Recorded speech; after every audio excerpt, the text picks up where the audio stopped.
secara tidak sadar mungkin dalam kurikulumnya itu memang kita diajak pola pikir dari A setelah A ke B, B ke C ke D itu tuh sehingga makanya mungkin saya melihat kenapa IPB itu bisa masuk di mana saja.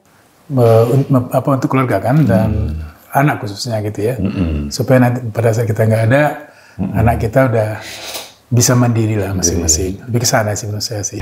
Nah, kaitannya dengan dunia pendidikan mungkin Ari juga sama sekolah ini bahwa 3 hal yang dalam base-nya pendidikan apa sih? Ilmu, iman, amal. Iman, ilmu dan amal. Kuliah mungkin nggak kayak gitu ya. Kalau kuliah dulu mah cepat lulus aja ya. Yang penting cepat lulus, cepat merit gitu ya. Cepat lulus. Karena udah ada yang nungguin ya. Karena ada yang nungguin, mau cepat lulus. Iya.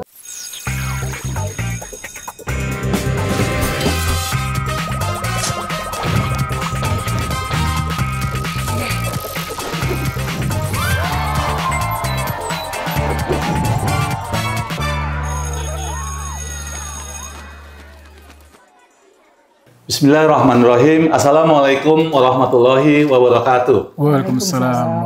Teman-teman Melek Talks, saya hari ini kedatangan teman-teman lama saya yang sudah sekitar 35 tahun.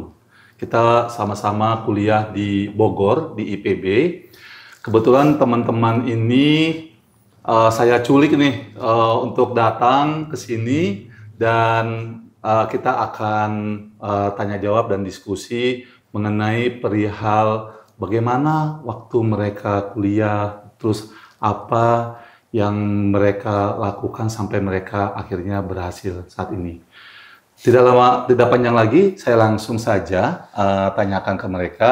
Assalamualaikum warahmatullahi wabarakatuh. Waalaikumsalam. Ya, ini ada teman kita Don, Lia, dan Rima. Saya langsung pakai nama aja, nggak pakai Mbak Bu ya. Soalnya kita sudah teman sangat dekat waktu di IPB. Jadi sebelum masuk ke dalam pertanyaan, nah ini saya mau tahu dulu nih karena pasti Melek Talks juga pengen tahu gitu ya. Satu-satu lah, secara singkat aja gitu ya. Jadi kalian ini waktu masuk IPB ya, terus kita lulus bareng ya, ada yang tahun 94, 95 gitu ya. Perjalanan kalian tuh apa aja ya, sehingga kita pengen tahu nih sekarang jadi apa gitu. Ya, mulai dari Don dulu. Oke. Ya, makasih Mbak Ari. Kita itu lulus, saya lulus Oktober kalau nggak saya. Lulusnya Oktober. Wisudanya bareng ya kita Januari, 29 Januari 1995 ya ini ya? 95. Dia juga di Januari. Lama setelah itu. Karena menikah ya. Hari Januari juga. Nah, saya mulai kerja itu di April. Akhir April. Oh, langsung ya? 1 Mei. Itu 1 Mei lah ya. Cuma 4 bulan aja? 3 bulan lah, 3 bulan lah. Jauh. Itu proses rekrutmen. Proses rekrutmen, Dan ya kebetulan kerjanya itu di sales gitu. Dan aku nggak tahu, Ri. Dari awal tuh nggak tahu kalau prosesnya itu adalah untuk posisi sales. Aku tahunya susu bendera gitu kan. Susu bendera. Begitu mau tanda tangan, teman yang satu lagi, yang anak ITB kalau nggak salah, ini kan buat sales. Loh, buat sales ya? Agak mikir juga waktu itu kan. Nah, akhirnya ya udah kadung kan, udah tanda tangan kan, mulai kerja. Ternyata begitu masuk jadi sales di susu bendera, cocok dunianya. Dan terus-terusan aku jadi sales kan. Padahal kuliahnya di IPB. Di IPB. Jurusan apa? Jurusan Teknologi Industri Pertanian. Ya kita sama semua. Dan sejak aku mulai karir sebagai orang sales di FMCG ya, kebetulan semuanya multinasional ya. Multinasional company. Dari Sumedera aku pindah ke Nestle ke Pocari Sweat. Dari Pocari ke Charoen Pokpan. Nah, dari sana karena Pokpan itu kan perusahaan besarnya kan di aquaculture.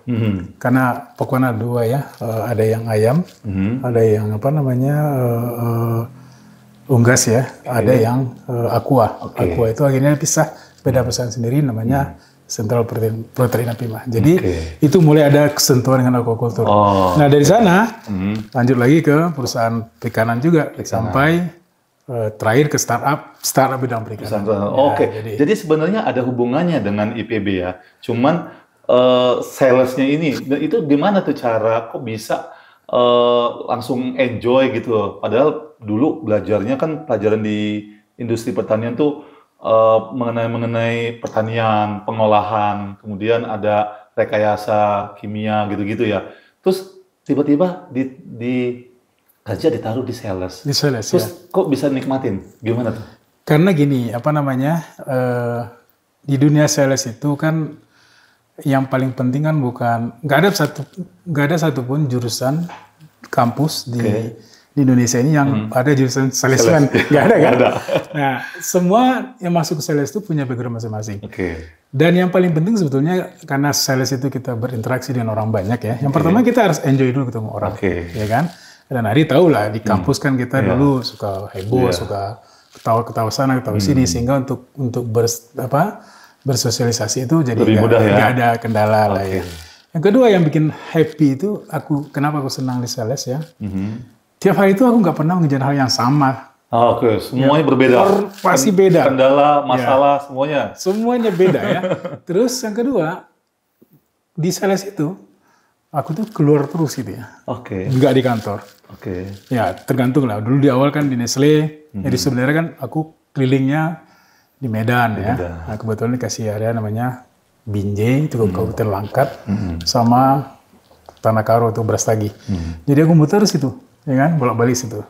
Begitu ke Nestle, pertama aku masuk di Sumbar. Aku keliling Sumbar ya terus, keliling Sumbar. Di Nestle nih pangkat keliling Sumatera, ya kan, semua kota Sumatera itulah keliling lah. Terus begitu aku pindah ke Makassar, untuk keliling ke Makassar, Papua, Maluku, Kalimantan. Ya? Nah begitu aku di Pokari, terakhir kan nasional sales manager itu, aku tuh minimum udah 2 kali ke semua provinsi Indonesia, minimum ya. Kalau kota utamanya pasti udah sering. Itu kota 1 dan kota nomor 2 itu selalu pasti ada. Maksudnya kalau Makassar, dari Makassar bisa ke Parepare, bisa ke ke Toraja gitu ya. Itu semua karakternya beda-beda tuh ya? Kalau pedagang hampir sama sih, cuman yang aku perhatikan 3 aja yang agak beda. Apa tuh? Ya, karakter pedagang ya. 1 Aceh. 2 Sumatera Barat. 3 Banjarmasin, Kalimantan Selatan. Karena hampir semua pedagang yang kita datang itu rata-rata Chinese. Kecuali 3 ini lokal. Ya. 3 ini kecuali lokal. Orang Aceh atau orang Padang, orang itu. Dan 3-tiganya sangat Islami banget gitu makanya ya. Nah itu yang membedakan antara ya. Yang lain itu hampir semua koko semua. Pagi Ci gitu semua datang ke toko. Kan mereka yang FMCG kan maksudnya ke toko-toko ya, ke supermarket. Nah itu bedanya. Tapi di luar itu hampir sama semua. Bersama ya. Oke, Dokter. Nah sekarang beralih ke Rima ya. Gimana Rima? Dari mulai lulus tuh tahun 95 Januari sampai sekarang apa aja yang inti-intinya aja? Kasih Ri. Kebetulan kita sama ya sama Don, itu lulus ujiannya aku tuh Desember 94. Nah setelah itu sebulan setelah itu baru langsung wisuda ya. Wisuda, setelah wisuda aku tuh sebenarnya udah ngelamar kemana-mana ya, ngelamar kerja. Tapi kan langsung diminta ya. Dilamar juga ya? Dilamar juga nih. Jadi bingung juga ya. Jadi langsung merit gitu? Jadi bulan Juni itu langsung merit. Padahal banyak tuh yang manggil ya. Manggil buat interview tapi sama manggil tuh udah nggak usah lah gitu. Sedih gak tuh? Kan udah, kalau nggak salah Rima ini kan IPK-nya di atas 3-an ya. Nah, terus juga banyak kok yang di atas 3. Banyak di atas 3. Rata-rata di atas 3 semua ya. Yang lulusnya nilainya. Tapi dia gemuk banget di atas 3-nya. Gemuk banget, hampir cum laude gitu ya. Nah, terus banyak perusahaan yang ngelamar. Terus merit itu, ngerasa gimana tuh Rima? Sebenarnya ada juga ya sedihnya ya. Tapi ya gimana ya, udah jadi istri ya. Berarti kan ya menyingkirkan lah ego-ego gitu ya, seperti itu. Apalagi setelah menikah itu langsung punya anak kan, dan anakku tuh berderet gitu loh. Berderet maksudnya? Berderet tuh berderet aritmetika gitu banyak. Iya, cuman bedanya tuh 22 bulan. Jadi aku melahirkan, anakku setahun, aku hamil lagi, anak setahun, produktif. hamil lagi, jadi produktif dalam waktu 4 tahun itu aku 3 anak. Dalam waktu 5 tahun 3 anak. Jadi 96 sampai 2000, berarti 4 tahun ya, 4 tahun 3 anak, berarti 1,5 tahun ada 1,5 tahun. Nah, terus gitu. Bener-bener ngejalanin ibu rumah tangga atau ada aktivitas yang lain? Full. Aku itu dari anak baru bangun tidur sampai tidur lagi tuh emang dipegang. Terutama yang pertama ya. Yang pertama itu full aku yang pegang semua ya, ASI-nya sampai umur setahun. Nah setelah setahun anakku kan aku hamil lagi. Nah itu berarti kan butuh ini ya gitu. Paling terus ilmu IPB-nya ya kepake? Sama sekali nggak dipakai. Ya jadi selama masa membesarkan anak itu aku sampai anak-anak SD kali ya, SD ya, itu kan semua aku pegang. Nah setelah SMP mulailah kegiatan-kegiatan ya kayak misalnya di lingkungan rumah dulu, kegiatan sosial gitu ya. Atau pengajian atau apa itu baru tuh bisa baru bisa keluar rumah. Nah setelah itu kira-kira anakku SMP lah, almarhum suamiku itu mulai dia emang niatnya umur 40 itu harus sudah punya usaha. Jadi emang nggak harus selamanya jadi pegawai katanya. Dia tuh pengen umur 40 udah ada usaha sampingan gitu ya. Walaupun masih tetap kerja tapi harus sudah mulai dirintis lah. Dirintis lah dari umur usia 40 tuh. Pas usia 40 dia udah punya bisnis. Ya baru mau mulai tapi masih kerja. Mulailah karena dia di bidang IT, jadi mungkin dia lihat searching apa sih sekarang ini yang lagi rame gitu ya. Kebetulan memang robotik lah salah satunya ya. Nah, sekarang ini dipegang sama Rima. Iya. Robotik ini. Iya, Rima sebagai pemegang saham tunggal. Iya. Sama direktur. Iya. Oke. Boleh tahu nama robotiknya? Robotik Kids. Di Bogor. Di Bogor Ya. Oke. Tadi awalnya sih itu franchise dari Surabaya namanya RoboKids. Itu franchise itu 5 tahun. Jadi setelah 5 tahun itu kita boleh memperpanjang atau kita bikin sendiri. Sekarang sendiri? Sekarang udah sendiri ya. Jadi setelah 5 tahun langsung dirubah itu semua administrasinya, logonya, namanya. Terus gimana tuh abis handle anak, terus bikin bisnis sendiri, akhirnya jadi berkembang? Enggak gitu kan. Itu almarhum suamiku. Awalnya semua ngerintis dia sampai udah berapa tahun ya, kira-kira 5 tahun. Nah baru setelah itu aku dicemplungin nih, disuruh belajar gitu ya. Ayo coba jadi sempat belajar dulu ya? Iya belajar. Setelah itu sama sekali buta ya sama coding apa segala macam tuh nggak bisa kan tadi. Oke. Sekarang udah dikuasain ya? Insya Allah sedikit. Oke Rima, nanti kita akan berkutat dengan itu ya pertanyaan-pertanyaan lain yang sehubungan dengan aktivitas robotik. Sekarang pindah dulu nih ke Lia, gimana Lia? Apa nih?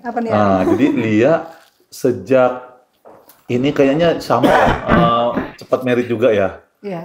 Oke. Jadi abis lulus sempat kerja terus merit atau langsung merit kayak Rima? Iya. Makasih Ari. Jadi kalau perjalanan saya mungkin hampir sama dengan Rima. Cuman ada sedikit berbeda. Saya menikah sebelum lulus. Jadi saya lulus setelah saya menikah dan punya anak. Gitu. Waktu itu sempat saya kerja gitu ya, hanya 6 bulan. Tapi karena mungkin pikiran itu kan sudah punya anak ya. Rasanya kok kasihan ya anak itu ditinggal. Akhirnya ketika itu memutuskan untuk ya sudahlah kita fokus ke anak, karena itu juga adalah ibadah kita. Gitu. Wow, keren. Lebih ke sana gitu ya. Gitu sih Pak Ari. Jadi setelah udah punya anak itu akhirnya memutuskan untuk menjadi ibu rumah tangga. Tapi saya dengar-dengar juga Lia sekarang punya sekolah juga gitu ya. Qadarullah memang saya melanjutkan sekarang ada yayasan keluarga, itu peninggalan orang tua. Jadi sekarang yang menjadi pengurus Lia langsung handle. Untuk sekolah level? Yayasan kami itu bergerak di bidang TK dan MI, SD. Kalau dalam Islam itu Raudatul Atfal dan Madrasah Ibtidaiyah. Oh, berarti nanti bisa jadi kliennya ICMS nih. Boleh. Dari SD-nya tempatnya Lia bisa masuk SMP ke ICMS. Bisa masukin brosur. Bisa masukin brosur ya. Bisa masukin brosur, mangga silakan. Dengan senang hati. Baik. Nah, sekarang masuk ke pertanyaannya nih ya. Jadi memang 4 tahun sampai 5 tahun lah kita sama-sama kuliah di Bogor itu ya. Yang satu aja yang paling utama nih masing-masing ya. Mungkin bisa sama, mungkin bisa beda. Apa sih kesan kuliah di IPB? Nah, ini dari Rima dulu. Ada gak kesan kuliah di IPB itu kesan paling yang berkesan? Daftarnya kali ya. Daftarnya banyak. Daftar yang daftar cowok yang mau melamar. Enggak, paling ini aja ya waktu kaget juga sih awal-awal tingkat 1 ya yang kita matrikulasi itu kan yang kayaknya kita itu hidup dari Sabtu ke Sabtu gitu ya. Setiap hari Sabtu ujian gitu. Kayaknya deg-degan terus ya setelah itu. Tapi alhamdulillahnya kan saya dari Bukit Tinggi kan, saya kan dari Bukit Tinggi. Kita punya perkumpulan tuh, perkumpulan anak-anak SMA Bukit Tinggi gitu, dirangkul sama kakak kelas. Jadi kita sebulan sekali itu tiap hari Minggu kita jalan, diajak main gitu, ke Cibodas. Setelah ujian ini? Iya, jadi kan Sabtu tuh ujian. Ya, Minggunya kita tuh diajak jalan-jalan. Gitu. Kita udah pernah masuk Istana Bogor, udah diajak ke Cibodas. Pokoknya diajak jalan lah sama kakak-kakak kelas. Itu kakak kelas yang di Bukit Tinggi yang di IPB juga? Di Bukit Tinggi, iya. Di IPB juga ya? Pokoknya asal daerah Bukit Tinggi semuanya di situ masuk komunitas. Begitu datang itu kita pas daftar ulang tuh, kakak-kakak kelas tuh udah ngambilin kita tuh. Diajak ke satu tempat kos mereka lah ya. Nah di situ jadi lebih terhibur lah ya dengan adanya hiburan seperti itu. Gitu ya, karena jadi kan jalan-jalannya ya Sabtu ujian lagi, nggak kebayang juga ya masuk IPB ternyata kayak gitu ya. Padahal kan dulu Bogor tuh terkenal sebagai kota hujan ya. Iya. Hujan. Jadi waktu jalan-jalannya lagi musim hujan atau ngalamin hujan nggak waktu jalan-jalan? Enggak. Jadi kita kalau pergi jalan-jalan tuh nyewa angkot biasanya. Oh, nyewa angkot. Oke.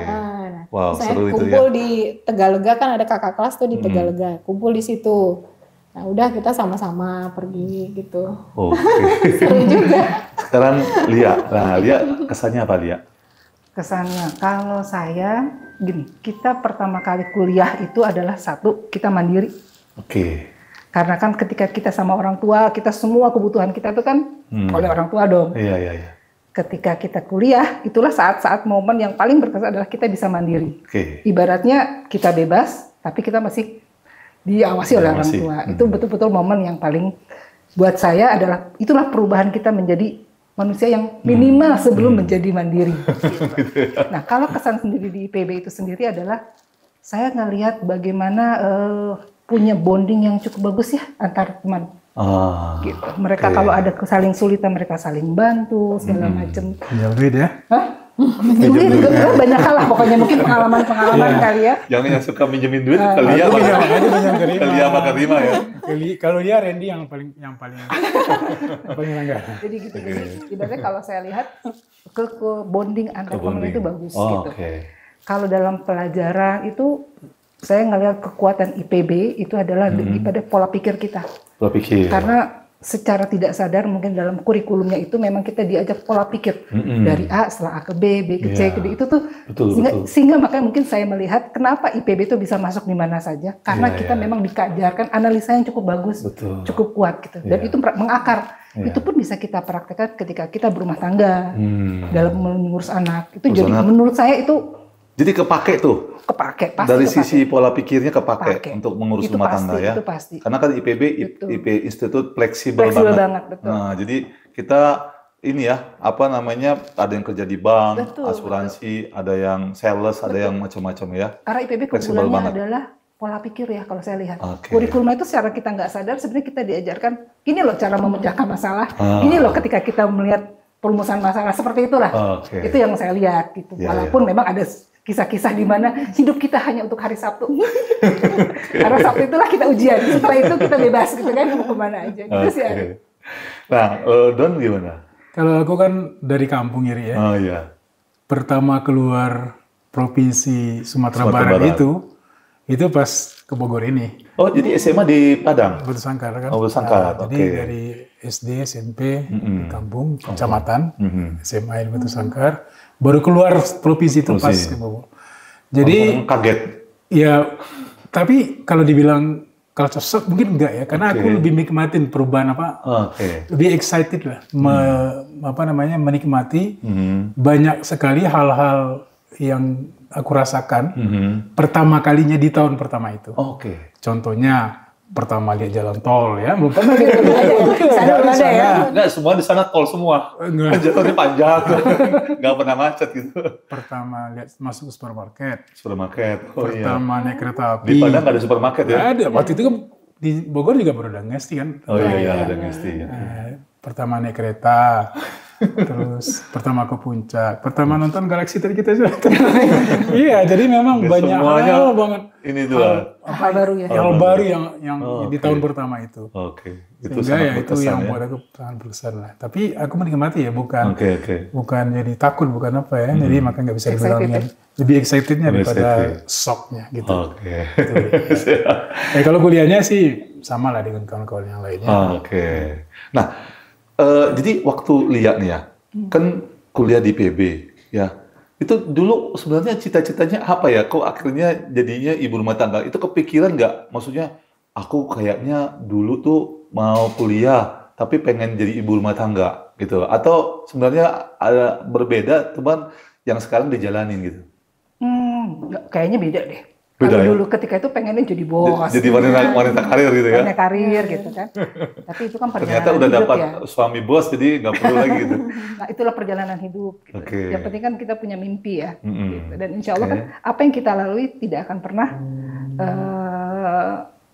akan selalu punya manfaat di kedepannya yang bisa kita pakai gitu. Oke, sip. Kalau Rima?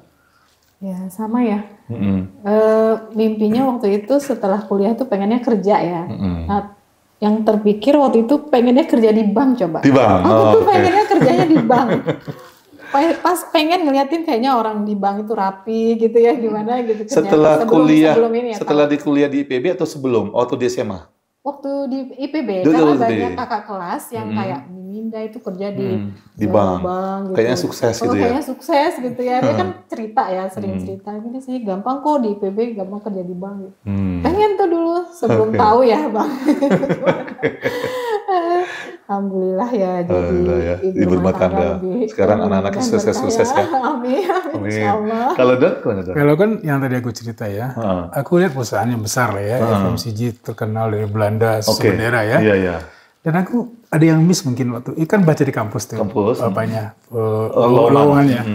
Miss yang khusus untuk sales supervisor itu lupa, nggak kebaca gitu. Jadi tadinya mau masuk kemana? Tadinya kan kita, namanya juga TN, kita kan perusahaan teknikal gitu ya? Pabriknya, produksi, atau di HRD-nya, atau di, pokoknya bukan di sales. Tapi ternyata enjoy. Masuk ke sales dan ya kan nggak lucu juga kan, udah tanda tangan, udah mau mulai, susah prosesnya, masa ditinggal, dicoba, ternyata suka gitu. Sampai sekarang, sampai selesai kerja kan, semua aku di dunia sales marketing. Wow. Ya, jadi memang nggak bisa ke lain hati. Bukan. Ke lain bidang. Lebih fokus ke sana. Ya. Oke. Nah, kan tadi rata-rata cepat prosesnya. Rima sama Lia tuh setelah lulus 3 bulan 4 bulan merit gitu ya. Tapi waktu itu udah tahu belum, pas udah lulus dari IPB, udah tahu belum, wah ini mau merit nih? Atau waktu itu sempat nyari-nyari kerja dulu gitu? Iya, kalau aku kan emang 6 bulan sebelum merit itu emang udah tahu ya? Jadi sebelum lulus ya, udah tahu? Sebelum lulus udah tahu gitu, cuman ya sambil nunggu nggak ada salahnya coba ini ya. Apply juga? Sempat apply gitu? Sempat. Itu tantangannya gimana tuh waktu nge-apply? Ya nggak, kan udah nge-apply ya. Itu kan dipanggil kan. Tadi udah dipanggil banyak ya. Tapi akhirnya ya karena jauh gitu kan minta izin dulu tuh sama suami misalnya kan. Nggak usah lah ngapain jauh-jauh gitu kerja, nggak usah kerja di rumah aja. Oke. Akhirnya ya itu ya. Aja. Kalau Lia memang dari beda. awal beda. Kalau aku kan nikah ketika tingkat terakhir. Jadi memang ketika lulus ya sudah pasti udah nikah dong. Nggak mungkin enggak. Nah kalau kerja itu sempat waktu itu anak udah setahun, belum punya yang kedua nih. Gitu kan. Nah ngelamar lah, kebetulan ada tawaran waktu itu. Cuma ya itu, karena anak itu sangat super, udah akhirnya ada suatu kecelakaan lah sebenarnya, suatu kecelakaan anak jatuh pada ada pembantu. Setelah berpikir, udahlah, apa sih yang saya cari? Gitu kan. Akhirnya memutuskanlah untuk sudah tetap berumah tangga saja. Oke. Nah, sekarang saya ke Don nih yang benar-benar kerja nih ya. Bukan jadi bapak rumah tangga. Jadi Don, waktu memutuskan mau kerja gitu ya. Terus ternyata pas sudah kerja, sales. Terus gimana tuh cara mutusin akhirnya akhirnya diambil gitu. Nggak pengen cari yang lain gitu. Ya jadi kan gini ya. Kita kalau saya mulai ngelamar itu sejak ada SKL, itu kan sejak ada ujian ya. Oktober udah ngelamar kan. Nah, pas wisuda itu aku ada panggilan kerja. Pas hari kita wisuda itu aku ada panggilan kerja. Salah satu bank juga. Jadi waktu itu mungkin aku 100 ada kirim lamaran. Ya. Dari 100 separuhnya ada yang respon ya. Tapi yang aku datangin sekitar 25 lah. 24 ya. 25%-nya aku pernah datang. Fisik ketemu gitu. Wawancara gitu ya. Dan memang gini, ada pengalaman pembelajaran dari orang-orang, setidaknya ada 2 orang ya. Satu angkatan 26, satu teman kita, nggak usah saya sebutkan, di mana pada saat dia merasa cepat dapat kerja, dia nggak langsung ambil, dia tolak, dia cari yang lain, yang kakak kelas kita ini setahun baru dapat lagi. Ya. Yang teman kita, nggak usah sebutkan, mungkin kalau dia nonton pasti dia tahu. 6 bulan baru dapat lagi. Karena dia merasa cepat banget dapat kerjaan, ya kan? Belum lulus, belum dia mau cari yang terbaik dulu. Nah, mau cari yang lain lagi gitu kan. Jadi gitu. Ternyata 1 tahun kemudian baru dapat. Nah, jadi saya diingatin sama yang lain-lain. Apapun rezeki kita, ambil dulu. Jadi ini sales ini yang udah pertama kali yang saya sampai tanda tangan. Dan itu waktu itu gak apa-apa ngomong gaji ya. Zaman kita tuh ada yang 300 gajinya ada 3,5. Saya sampai bilang gitu ya, 300 pun gak apa-apa, saya terima gitu kan. Yang penting saya kerja dulu. Nah, ternyata saya dikasih 600 gitu kan di situ. Ya, jadi untuk ukuran itu standar lah, nggak di bawah standar gitu ya. Zaman kita mulai dulu. Nah, jadi saya pikir kalau memang mau pindah, setelah kita punya pegangan gitu ya, ada batu loncatan dulu. Jangan menghindar dulu, nanti loncatan pertama, untuk pijakan pertama nggak pernah datang, walaupun depan kita lihat ada yang lebih besar gitu ya. Nah itu sih kenapa saya waktu itu, walaupun saya tahu sales ini saya nggak ada sedikit kekhawatiran, karena sales itu di kita, saya dan teman-teman mungkin konotasinya kan kayak sales berdasi yang datang keliling-keliling nawarin barang gitu kan. Nah kan banyak yang mikir seperti itu. Ini B2B ya. Kalau nggak, saya FMCG itu di mana bukan B2C. Ya, B2C, ya, B2C kita ke retail, modern trade atau GT. Dan bukan kita jualan gitu kan. Kita masuk sebagai supervisor gitu MT untuk supervisor. Membawahi tim sendiri atau timnya distributor. Nah itu kan nggak lama di situ. Naiknya cepat gitu kan. Nah salah satu hebatnya di dunia sales ini, ternyata yang berpikiran seperti yang saya takutkan itu banyak gitu. Akhirnya saingnya dikit jadi hari. Gitu. Jadi saingannya dikit. Saya pernah dengar ada orang cukup terkenal, dia mulai kerja di Coca-Cola katanya, di dunia sales, berapa bulan dia resign gak kuat. Akhirnya dia terkenal, dia pengamat ekonomi cukup apalah. Nah itu satu contoh di mana banyak orang seperti itu, dia nggak berani, nggak mau berkeringat gitu ya. Sehingga kami yang ada ini, yang orang notabene orang terlalu banyak saingan gitu. Iya, cepat jadi karirnya lebih gitu. Cepat gitu, karena saingannya nggak banyak gitu. Yang pinter-pinternya nggak mau di situ. Ya, memang. Ternyata kan dunianya justru sukses juga gitu kan? Iya, jadi boleh dibilang lah punya story masing-masing lah. Gitu nah, waktu saya di Pocari Sweat, saya bikin MT, ya MT khusus sales. Jadi yang saya perhatikan background keluarga itu, pertama ya orang kampung itu pasti ya. Kedua, gigih ya? Iya kegigihannya ada. Kedua, mungkin dia bukan dari keluarga yang terlalu yang keluarga sederhana lah. Itu pasti kita nggak ragukan gitu ya. Yang terakhir itu yang saya lihat adalah walaupun dia bukan orang kampung, walaupun dia cukup berada, tapi kalau dia punya saudara atau teman atau bapaknya yang kerja kayak kita gitu, pasti dia menghargainya sama gitu. Dia pingin juga gitu ya. Kayak anakku sekarang kan jadi teladannya lah gitu kan. Jadi ada yang dia ngerti bahwa tidak sejelek yang tadi itu. Jadi itu kriteria yang saya terapkan waktu saya bikin merekrut lulusan MT Sales ya. MT Sales di waktu di Pekerja. Sampai sekarang masih jalan program itu gitu kan. Udah batch keberapa? 20 atau berapa. Nah ini yang menurut saya walaupun kejebak nggak tahu itu, tapi itu anugerah ternyata. Ya itulah jalan hidup kita masing-masing ya. Oke. Nah ini Don, menurut Don ya, sukses itu apa Don? Ini makna sukses gitu Don. Ya sukses beda-beda ya Mas, masing-masing ya. Kalau saya sih, ya saya nggak muluk-muluk ya. Saya dari awal itu memang berpikir bisa lebih baik aja hidupnya dibandingkan hari sebelumnya. Sebelum di kampung seperti apa, sekarang kita bisa apa, itu saya pikir udah suatu kesuksesan lah ya. Dan ditambah dengan keluarga gitu ya, sukses membina keluarga. Dan alhamdulillah kan anak saya 3 kan, yang kecil udah kerja juga gitu ya. Jadi saya pikir dalam hal ini boleh dibilang udah sukses ya. Walaupun kalau dilihat dari segi materi jauh lah dibandingkan yang lain-lain. Itu kan relatif tuh ya. Kalau itu nggak bisa, nggak ada batasannya tuh kalau itu. Tapi menurut Don sukses itu ya keluarganya terus lebih baik, setiap hari lebih baik gitu ya. Dan bisa membina keluarga dan anak kita itu bisa kita bimbing. Ya, pada akhirnya kan apa yang kita lakukan kan gimana kita bisa untuk keluarga kan dan anak khususnya gitu ya, supaya nanti pada saat kita nggak ada, anak kita udah bisa mandiri lah masing-masing. Lebih ke sana sih menurut saya sih. Kalau kita ambil dari skop yang kecil tadi tuh, selama ini kan Don juga karirnya bagus gitu ya, sampai saat ini. Nah, menurut Don, apa sih yang mesti disiapin gitu ya? Terutama buat ini nih, kan ICMS ini kan anak-anak SMP, SMA gitu ya. Nanti mereka akan masuk ke perguruan tinggi, habis itu mereka kerja. Jadi untuk bisa sukses di dunia kerjaan lah contohnya gitu.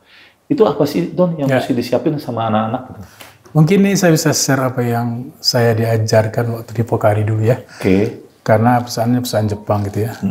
Di sana itu ada rumus. Sukses itu adalah kemampuan. Kalau kemampuan semua orang punya kemampuan, punya sekolah bagus-bagus gitu ya. Kali usaha. Dan kali attitude. Nah, kemampuan dan usaha ini skalanya dari 0 sampai 100. Usaha juga ya. Tapi attitude dari minus 100 ke plus 100. Nah, jadi kita mau kemampuannya 100.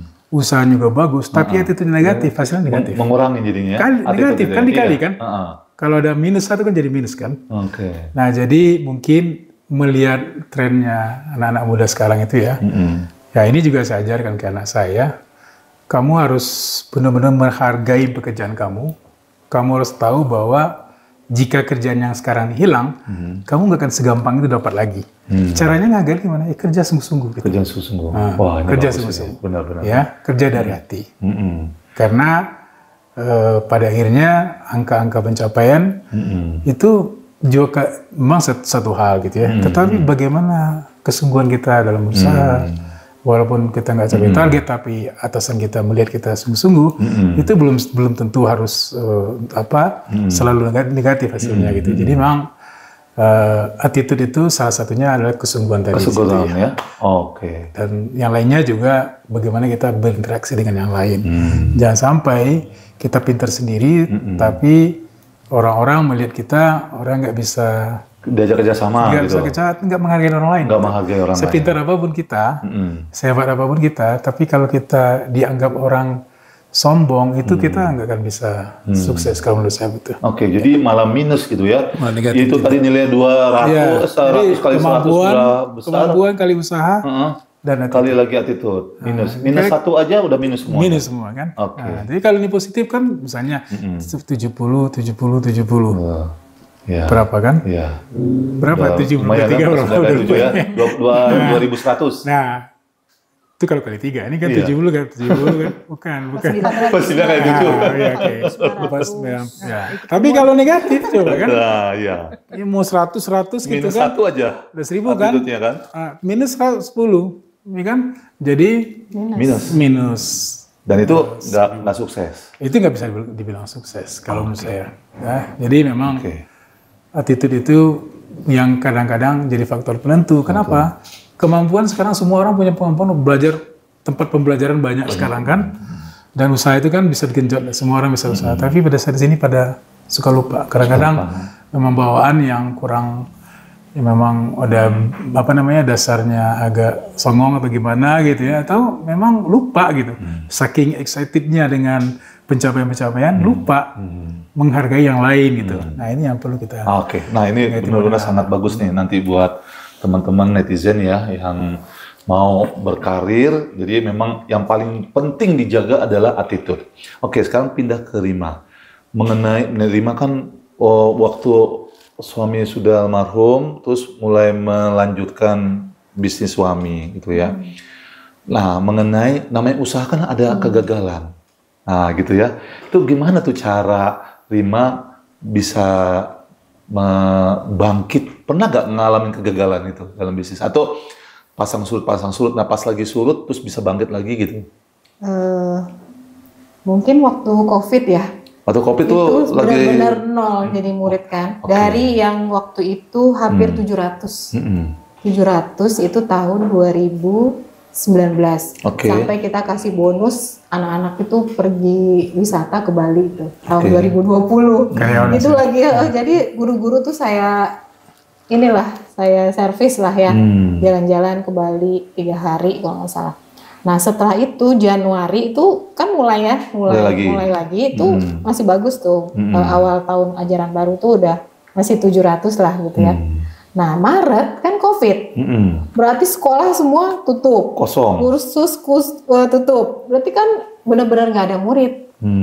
Nah mulai pikirkan, nggak ada sistem online.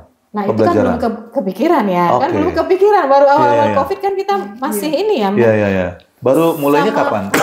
Mulai itu Mei 2020 itu langsung bangkit. Jadi aku pikir gimana caranya supaya guru-guru ini tetap bisa kerja gitu ya.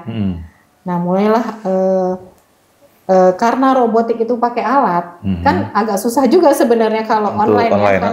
Nah, biarinlah kalau untuk wilayah Bogor kita kirim aja alatnya. Jadi kita kirim pakai kurir. Nah mereka misalnya hari ini paginya kita kirim, nanti siangnya kan belajar.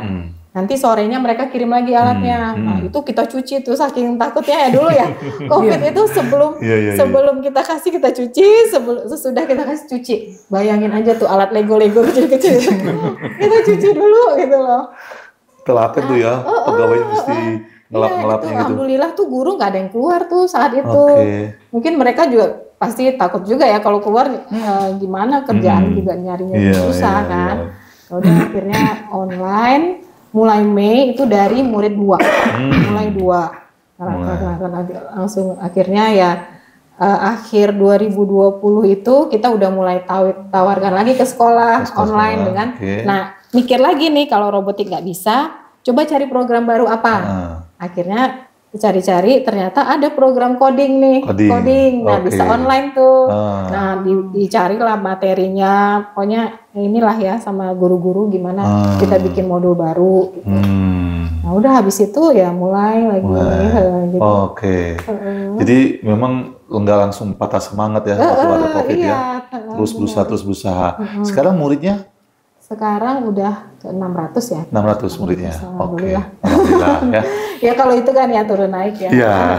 Namanya juga sekolah. Nah, Lia nih ya. Sekali Lia kan ya ini juga ya tadi ya merit terus cari kerjaan gitu ya. Nah, sekarang menurut Lia tuh nilai hidup apa sih yang paling Lia pegang teguh gitu loh ya, supaya akhirnya ya sampai sekarang ya dipercaya sama keluarga menghandle bisnis sekolah gitu, terus juga menghandle keluarga gitu, apa tuh? Jadi gini Ri, mungkin kita kembali kepada Al-Quran kali ya, seperti yang diajarkan oleh agama kita gitu. Satu, hidup kita untuk apa sih? Untuk akhirat. Tapi tidak boleh melupakan dunia. Oke. Nah, kaitannya dengan dunia pendidikan, mungkin Ari juga sama sekolah ini bahwa 3 hal yang dalam base-nya pendidikan apa sih? Ilmu, iman, amal. Iman, ilmu dan amal. Gitu. Kenapa? Ini yang poin yang harus penting banget gitu. Artinya tadi kaitannya dengan adab. Attitude itu yang utama. Gitu. Kita mau pinter apapun kalau kita nggak punya adab, nggak bisa gitu. Jadi yang pertama adalah amal. Kemudian kita harus jangan pernah lupa untuk selalu mencari ilmu. Ilmu itu macam-macam ya.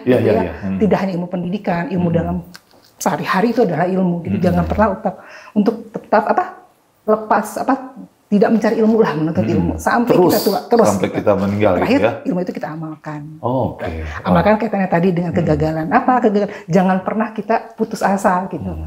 Orang prinsipnya kita nggak akan sukses kalau kita nggak pernah gagal. Yakinlah orang-orang sukses itu pasti pernah gagal. Dan gagalnya mungkin lebih banyak kita, gitu ya. Jadi tetap ada stand bahwa kita akan jalani cita-cita kita itu aja. Jadi amal, ilmu dan ilmu dan amal. Oke. Itu aja sih paling. Thank you. Nah, sekarang pindah ke Don lagi nih. Jadi Don, ini kan kita ICMS ini kan murid SMP, SMA ya. Nah, sebagai yang sudah ngejalanin nih, udah banyak perusahaan-perusahaan besar. Ya perusahaannya Don ini kan juga perusahaan-perusahaan joint venture ya, seperti yang tadi tuh PMA gitu ya. Nah, ini apa Don yang bisa Don kasih semacam value ya, nasihat buat anak-anak SMP, anak SMA sekarang supaya mereka nanti ke depannya bisa lebih sukses lagi gitu. Ya, kita harus punya sesuatu yang berbeda dibandingkan yang lain ya. Jadi seperti yang saya bilang tadi, semua punya ijazah nanti pas ngelamar kan ya.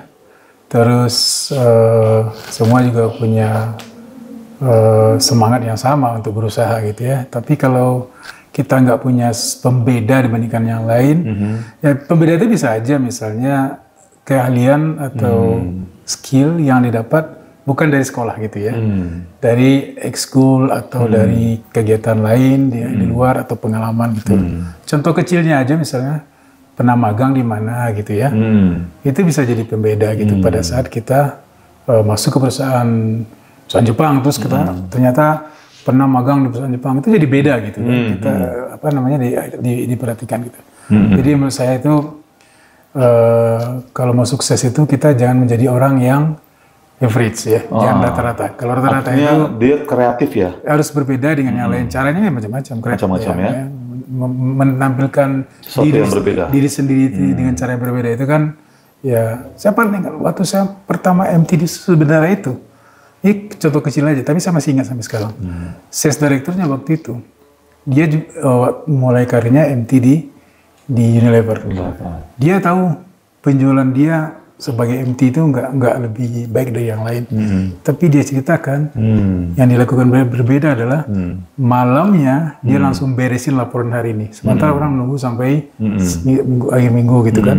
Sehingga pasti cek, dia udah rapi duluan laporannya. Jadi itu yang bisa bikin pembeda kecil, tapi itu menjadi sesuatu yang diingat sama atasan. Jadi mungkin buat saya kita harus outstanding ya. Dalam hal ada sesuatu yang dilihat dari kita yang positif ya, yang tidak ada di orang lain. Itu sih menurut saya sih. Oke, thank you Don. Nah, sekarang sama Rima nih mengenai cara menemukan semangat belajar ya, kan Rima nih termasuk di ini kan ya, rajin, katakannya banyak dipinjam sama teman-teman di fotokopi gitu ya. Nah, jadi gimana cara Rima nih menemukan, menjaga supaya tetap semangat gitu, sehingga akhirnya lulus dari IPB nilainya hampir 3,5. Ah, gimana Rima? Apa ya? Mungkin punya tujuan dulu ya, tujuan kita apa ya. Misalnya kalau misalnya kuliah, kita pengen tujuan lulus tepat waktu gitu kan. Berarti kan ada semangat ya, buat udah ada target-target ya. Begitu juga dengan misalnya kayak usaha ini. Kita kan bikin tuh rencana tahunan ya. Misalnya target kita tahun ini harus berapa orang, harus berapa murid, harus apa yang dikerjakan. Berarti kita harus punya list-listnya dulu lah ya. Jadi dengan itu kita jadi semangat kan. Wah, kalau nggak tercapai ini nanti nggak dapat sesuatu apa gitu. Jadi kayak ada motivasinya ya. Jadi bikin tujuan, bikin perencanaan, terus bikin motivasi diri gitu untuk mencapai tujuan. Wow, keren ya. Jadi ini dilakukan waktu kuliah sama menghandle perusahaan. Kuliah mungkin nggak kayak gitu ya. Kalau kuliah dulu mah cepat lulus aja ya. Berarti cepat lulus, cepat merit gitu ya. Cepat lulus, karena udah ada yang nungguin ya. Karena ada yang nungguin, mau cepat lulus. Iya. Lulus cepat kerja kalau kuliah. Nah kalau Lia gimana Lia? Kan anak-anak yang Lia ini kan anak ya ini ya anak-anaknya sekarang udah lulus atau ada yang masih kuliah? 2 kerja, 1 masih kuliah. Itu ya. Berarti semuanya udah lepas dari SMA. Jadi waktu itu gimana tuh keterampilan yang dikuasai anak-anak sekarang tuh apa sih harusnya gitu supaya dia jadi sukses gitu. Keterampilan apa waktu itu Lia ajarin ke anak-anaknya? Jadi gini, mungkin untuk anak-anak yang SMA kali ya, gitu. Jadi ketika pendidikan itu kan ada 2 ya, formal dan informal. Kita jangan hanya fokus di formal saja. Carilah passionnya di mana nih. Passionnya macam-macam. Ada yang public speaking, atau seneng ngotak-atik. Nah itu gali. Jadi ketika pendidikan jangan lupa tuh untuk mencari apa sih passion kita gitu. Kadang-kadang 2 inilah yang akan mencari pendapatan kita nanti di kemudian hari. Jadi jangan hanya fokus di informal, di formal saja, tapi cobalah cari bakat-bakat yang passionnya, yang passion ya mungkin kayak Don ketemu tuh, ternyata saya tuh seneng jualan nih, ternyata menarik nih gitu. Mungkin seperti itu kali. Jadi jangan lupa untuk cari passionnya. Jadi waktu itu dipraktekin tuh ke anak-anaknya Lia. Jadi kalau dicari juga tuh passionnya ini apa sih anak saya nih? Kalau gitu. anak saya yang terakhir dia seneng musik. Senang musik. Jadi dia sekarang tuh suka konser gitu ya. Dan konsernya yang klasik, yang ketiga. Kalau yang kedua itu memang senang ngomong gitu. Alhamdulillah kerjaannya dengan pendidikannya nyambung. Kan di PR dan itu jadi nyambung. Jadi artinya ketika dia kerja pun memang passionnya adalah ngomong. Gitu kan jadi nyambung. Gitu. Kalau yang pertama dia mungkin karena di IT, dia memang senangnya ke sana gitu. Lebih ke sana. Memang senangnya ngotak-atik komputer segala macam gitu. Dan sekarang dijalanin ya sama alhamdulillah dijalanin sesuai passionnya masing-masing. Alhamdulillah passionnya masing-masing. Itu yang bikin dia jadinya terus ya. Karena dia senang gitu ya. Jadi menurut saya sih kalau saya nekankan ke anak-anak ketika bekerjalah di dunia yang kamu sukain. Gitu. Karena ketika kamu suka di dunia itu, ketika mengalami tantangan, kamu akan cari jalan keluar gitu. Beda kalau kita nggak passion ya, rasanya tuh beban kali ya, gitu. Jadi itu sih. Walaupun dia nanti bisa berbeda ya, kemungkinan waktu dia kuliah di mana, dia kuliah di ekonomi gitu ya. Ternyata dia seneng bikin film atau dia seneng main film gitu. Akhirnya didorong gitu sesuai passionnya dia gitu. Kembali ke kita, ke anak itu sih sebenarnya. Kalau saya prinsipnya jangan pernah memaksa ke anak. Karena anak yang menjalani hidup. Supaya kita orang tua nggak disalahin. Ini kan maunya mamah nih, aku masuk sini gitu kan. Jadi kalau memang bisa di ekonomi, kemudian dia senang film, ya kalau dia mau coba kenapa enggak gitu. Kalau memang ini ya, asal dia terima konsekuensi apapun yang pilihan dia itu. Mungkin saya bisa tambahkan dikit soal itu. Jadi memang kadang-kadang kita nggak selalu dapat apa yang kita ingin dapat. Tapi kita bisa cari di sana apa yang bisa kita nikmatin. Contoh gini ya, saya pernah di Sumbar waktu di Nestle, ditugaskan cukup lama menghadapi distributor yang luar biasa nggak enaknya ya. Tapi karena di Sumbar saya cari ya apa yang bisa saya nikmatin gitu ya selama saya di situ. Di samping kerja, ya bisa pulang kampung sering-sering, bisa ketemu jodoh. Ya, betul. Kayaknya itu tuh yang bikin semangat itu. Bisa menikmati makan kemana-mana, keliling Sumbar, jalan-jalan. Jadi saya pikir di setiap posisi itu, meskipun kita nggak suka misalnya. Awalnya nggak suka, tapi kita bisa cari angle-angle ya, yang bisa kita nikmatin untuk membuat kita bisa betah di posisi itu. Walaupun kita belum ketemu passionnya kita. Iya, benar. Kan nggak selalu bisa ya. Iya. Kan gini, kita merencanakan, saya mau menjadi bank gitu kan, terima tadi kan. Terus ternyata Allah menghendaki yang lain gitu kan. Jadi memang belum tentu semua yang kita rencanakan itu akan menghasilkan sukses buat kita. Yang penting tadi yang dibilang sama Tuan Amalia juga senang, ya passion. habis itu bisa mencari hal-hal yang membuat dia jadi senang di tempat yang baru itu. Belum tentu tempat yang baru itu membuat dia jadinya mati gaya gitu kan? Iya, betul. Mungkin saya jadi ingat waktu jadi sales itu. Begitu saya mulai kerja kan dapat mobil. Beda kan sama yang lain kan? Kesenangan ya. Ya, itu salah satu yang bisa dinikmati. Walaupun kita di awalnya nggak tidak mencanangkan itu lah. Tidak merencanakan pengen punya cepat mobil, ternyata dikasih mobil. Ya mungkin salesnya bukan posisi idaman kita gitu ya. Tapi ada hal yang positif yang lain bisa kita ambil gitu. Ada mobil sama dapat jodoh gitu. Akhirnya dengan mobil itulah saya bisa ketemu. Jadi karena mobil ya. Jadi dapatnya lebih bagus kan gitu. Dapat double. Oke, ini nggak terasa udah habis waktunya ya. Jadi sebelum kita sudahi, saya ingin minta tolong ya ke Rima, Don, sama Lia. Pesannya buat netizen nih ya, sehubungan dengan ini masing-masing apa aja gitu ya, bagaimana supaya kita bisa lebih rileks dalam menghadapi hidup, terus bisa sukses dengan ya apa aja, dengan pengalaman masing-masing, dengan apa, silakan. Dengan Don dulu, silakan Don. Ini hubungannya apa dengan apa aja, buat netizen kita nih. Podcast ini kan banyak banget ya sekarang ya. Iya, oke. Dan cuplikan-cuplikannya juga berseliweran baik di Reels atau TikTok ya. Oke. Tinggal kita milih yang mana sih yang mau kita, yang bermanfaat kira-kira gitu ya. Karena kalau dilihatin semua kan memang buang waktu yang nggak ada manfaatnya. Gitu ya. Hidupnya dia. Nah, jadi memang kita harus pandai-pandai memilah informasi-informasi seperti ini yang berseliweran di internet saat ini. Itu sih, apalagi buat adik-adik yang lagi yang butuh waktu untuk mempersiapkan sekolah dan untuk menempuh jenjang pendidikan yang lain yang lebih tinggi selain ini. Itu sih. Oke, thank you. Lia? Tadi pertanyaannya apa ya?